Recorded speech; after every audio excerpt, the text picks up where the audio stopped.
DXMY. The Music and News FM station Of RMN. sa Cotabato. 90.9 DXMY. Oras mga kasama, 7:43 na po ng umaga. Tatak RMN. RMN News. Diretso Balitang Cotabato. Headlines. Dispatcher sumasideline sa pagtutulak ng ilegal na droga sa Cotabato, Seri arestado. Headlines. Dating guro naman patay sa pamamaril sa Datu din na Sinsuat. Labing isang oras na brownout ipapatupad ng Colite at ang NGCP sa mga karatig lugar bukas. Headlines. Pagtaas naman ng Generation Coast nagadulot ng tasingil sa kuryente. Marcos Admin ipagpapatuloy ang suporta sa Bangsamoro para maayos na ang political transition ayon kay Secretary Mel Sarmiento. Headlines. Pagtutulungan naman ng EU at ng OPAPRO patunay ng magkatuwang na hangarin para sa pangmatagalang kapayapaan. Headlines. MNF Chairman Alhaj Murad nakipagpulong sa Turkish Parliament. Headlines. Sheikh Commander hinikayat ang pagkakaisa ng MLF at suporta sa UBJP. Pinagsanib na multi-agency meeting isinagawa upang tugunan ang serbisyong kinakailangan ng komunidad sa bayan ng Sharif Saidona, Mustafa. RMN News. Diretso Balitang Cotabato. Mga kasama kami yung tagapagbalita, Radyoman Jul Di Mapalaw At Radyoman Erwin Kabilbigan. RMN News. Diretso Balitang Cotabato. Sa detalye mga kasama ng ating mga balita ngayong umaga, kulungan ang bagsak ng isang dispatcher na sumasideline sa pagtutulak ng ilegal na droga makaraang masakote sa bypass operation ng Police Station No. 2. Alas 11:20 ng umaga kahapon sa bahagi ng Hosilim Senior Street, Poblacion 5. Kinilala ni Police Station 2 Commander Police Major Tugaya Alfonso ang suspect na si alias Dula, 49 anyos, may asawa, residente ng Torres, Sultan Kudarat, Maguindanao del Norte. Nakuha sa pag-iingat ng suspect ang isang maliit na pakete na naglalaman ng suspected shabu na may bigat na 0.08 grams na may halagang 544 pesos. Ang suspect ay maharap sa kaso sa paglawag sa RA 9165. RMN News. Diretso Balitang Cotabato. Mga kasama, patay naman ang babaeng dating guro at kasalukuyang LGU employee ng Sheriff Saidona Mustafa sa Maguindanao del Sur matapos barilin. Alas 7:40 kagabi sa sitio Kurbada ng Barangay Awang, Datu din na Sinsuat sa Maguindanao del Norte. Kinilala sa DXMY ngayong umaga ni Police Executive Master Sergeant Mohalidin Bayaw, Chief Investigator ng DOSMPS ang biktima na si Evangeline Abdullah, legal age, residente ng sitio Kampilan, Barangay Awang sa nasabing bayan. Nag-aantay noon ng sasakyan ang biktima ng biglang lapitan ng mga sospek at walang habas na pinagbabaril. July 4,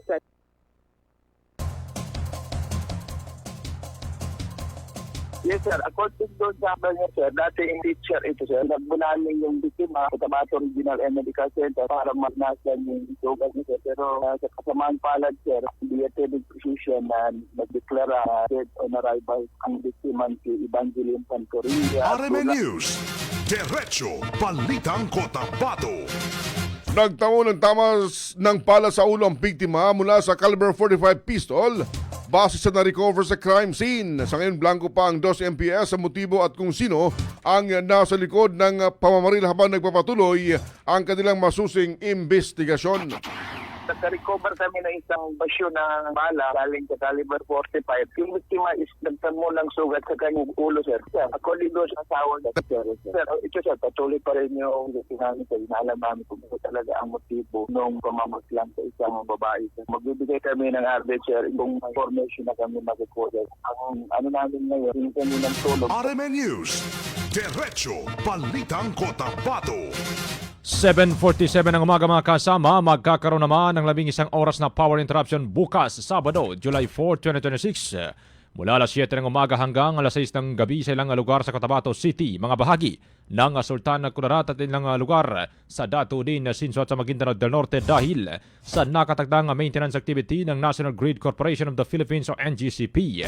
Sinabi sa DXMY ngayong umaga ni CLPC o Cotabato Light and Power Company spokesperson Doreen Almirante na isasagawang pagpapalit ng mga poste at pag-ayos sa ilang linya ng transmission line upang mapabuti pa at matiyak ang maayos na supply ng kuryente sa mga apektadong lugar.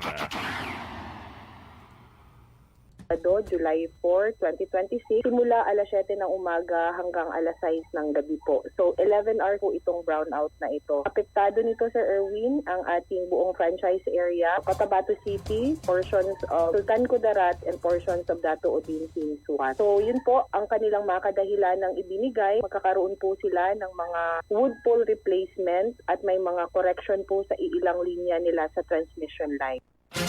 RMN News, Diretso Balitang Cotabato.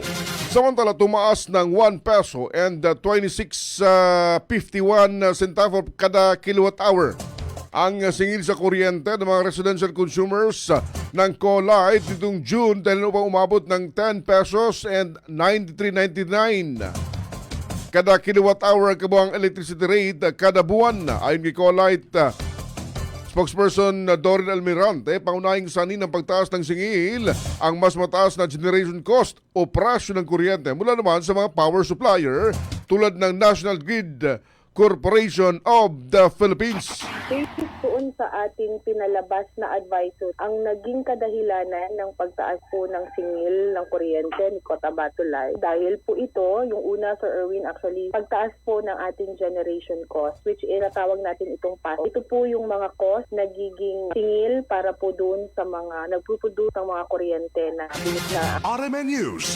Diretso Balitang Cotabato. Ipinaliwanag naman ng utility provider na nakaapekto sa presyo ng kuryente ang limitadong supply na sa merkado, mataas na demand at paggalaw ng presyo sa wholesale electricity spot o WISAM. Paghina ng halaga ng piso laban sa dolyar at patuloy na mataas na presyo ng fuel sa pandaigdigang merkado. Binigyan din pa ng kumpanya mga kasama na hindi ito kumikita mula sa generation charges dahil direkta lamang itong ipinapasa sa mga supplier ng kuryente at iba pang industry participants. Buong Pilipinas. So sa kadahilan ng ito, Sir Erwin, pag nagkaroon po ng ganitong mga outages, nababawasan yung supply ng kuryente at nananatiling mataas yung demand ng mga kuryente. So tumataas ang presyo ng kuryente dun po sa WESM o yung tinatawag nating Wholesale Electricity Spot Market, saan kumukuha kami ng bahagi ng supply ng Cotabato Light. RMN News, Diretso Balitang Cotabato. Oras mga kasama, 7:50 na po ng umaga. Tata RMN. This time check is brought to you by iBerry Gold. Mas daghan ang lutin, mas epektibo, mas klaro. That time check is brought to you by Centrum Silver Advance. May nutrients adjusted for age 50 plus. Tulong para malakas ang resistensya, healthy heart, and sharp memory. The #1 multivitamins for age 50 plus. This time check is brought to you by MX3. Dito ako believe. This newscast is brought to you by Kidney Care. Likayi ang dialysis o ubang problema sa kidney. Mag-Kidney Care. Magkaiba man tayo ng karanasan, pareho naman ang gusto natin bilang Bangsamoro. Kapayapaan! Trabaho at oportunidad. Mas magandang kinabukasan! Kapag magsama-sama ang iba't ibang boses, mas lumalawak ang pag-unawa at pagtutulungan. Kaya ang Bangsamoro Federalist Party ay binubuo ng mga dating revolusyonaryo, mga lingkod bayan at ng iba't ibang sektor ng lipunan. Dahil sa pag-angat ng Bangsamoro, dapat lahat kasali. Bangsamoro Federalist Party. PFP for Bangsamoro. Para sa Bangsamoro.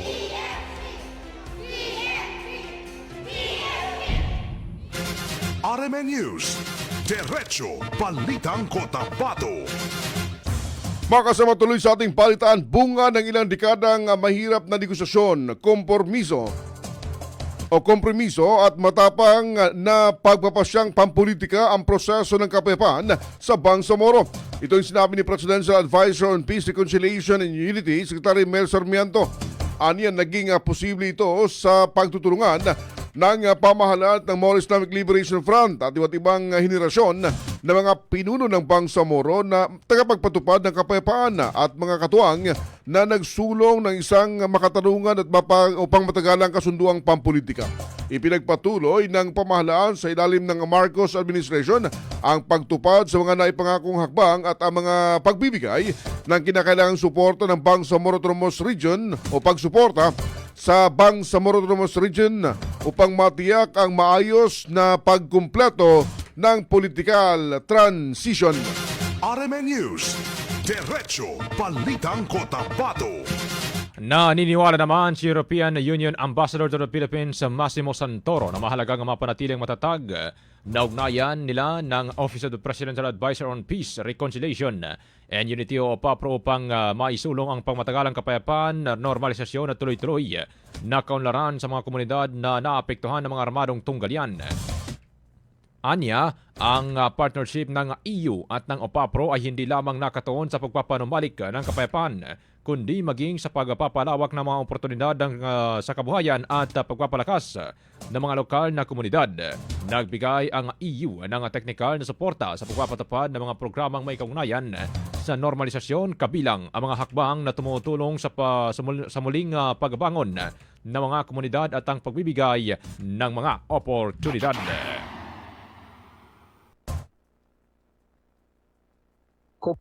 Cooperation between the European Union and OPAPRO means cooperating together for bringing peace, for bringing a stable peace, for bringing normalization to the population. It is a cooperation where we put together all the enablers in order to make the society resilient and peaceful.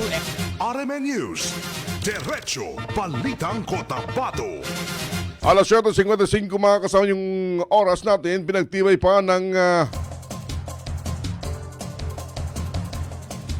pinagtibay pa ang ugnayan ng Bangsamoro at ng Turkey matapos ang pulong sa pagitan ni MNF Chairman Alhaj Murad Ibrahim at Turkish Parliament Speaker Nunan Kurtulmuş sa Grand National Assembly sa Turkey kahapon. Sa kanilang pag-uusap, tinilakay ang dalawang lider ang mga mahalagang usapin na kinakaharap ng Islamic world kabilang ng kalayaan ng Palestine.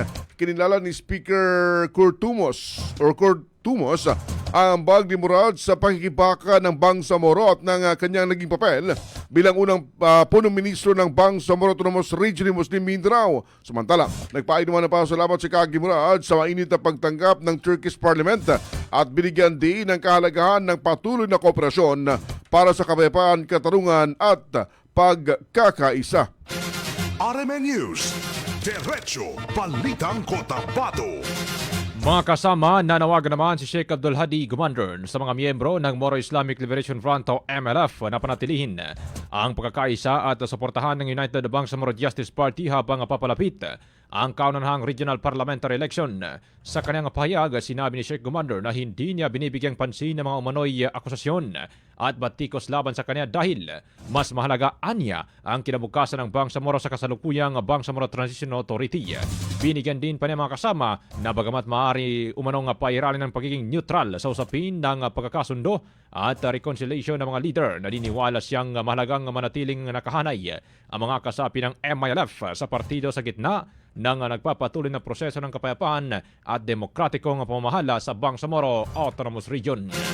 RMN News, Diretso Balitang Cotabato.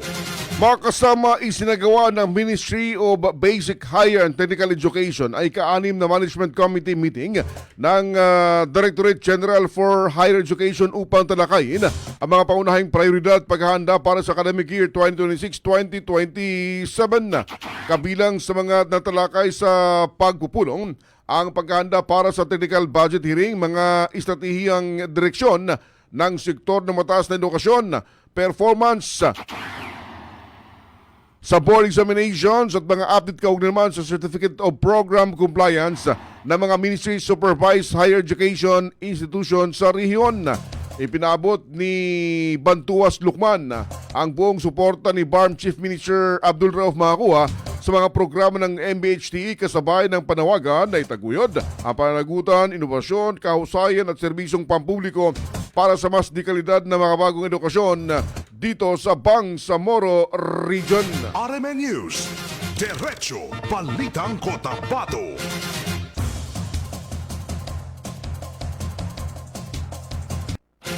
RMN News. Diretso Balitang Cotabato.